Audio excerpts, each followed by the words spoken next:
ايه رايك في اختيار هيثم الحسن؟ هيثم انا واحنا في الدرجه الثانيه في اسبانيا كان هو معار من فيا ريال لنادي اسمه مريانديس. امم. كان بيلعب في النادي الدوري الدرجه الثانيه. في ماتش من الماتشات كان بيلعبنا، فرحت اتكلمت معاه. قلت امم. له انت مصري؟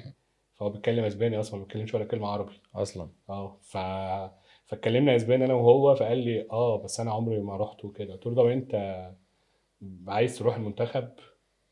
امم. فقال لي ليه لا. فقمت انا بعت رقمه لمدير فني المنتخب في الوقت ده. امم. كان مين ساعتها؟ مش لازم بقى. ماشي. فهو شاف ان هنا في مصر في ناس احسن يعني. اه اه. ف... فبس هيثم انا شفته لايف يعني، واتعاملت معاه مرتين لعيب ثلاثه. كويس. لعيب كويس جدا. لعيب كويس جدا، لعيب حريف واحد على واحد. يا رب الملاعب سواء في مصر او افريقيا تساعده، هيبان لك كواليتي مختلف تماما. لعيب في اسبانيا حتى الجمهور بتاع ريال اوفيدو حاليا بيحبه. امم. وهل فعلا الكلام اللي بيتقال ان هم الناس اللي مع المجنسين اللي هم مع الجنسيتين دول بياخدوا فعلا فلوس عشان يلعبوا منتخب مصر؟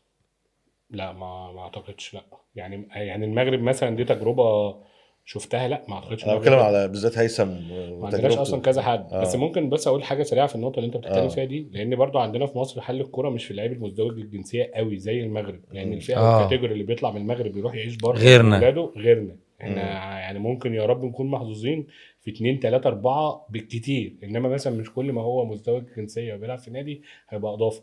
لا، امم. لان الموضوع مع المغرب مدرسه مختلفه.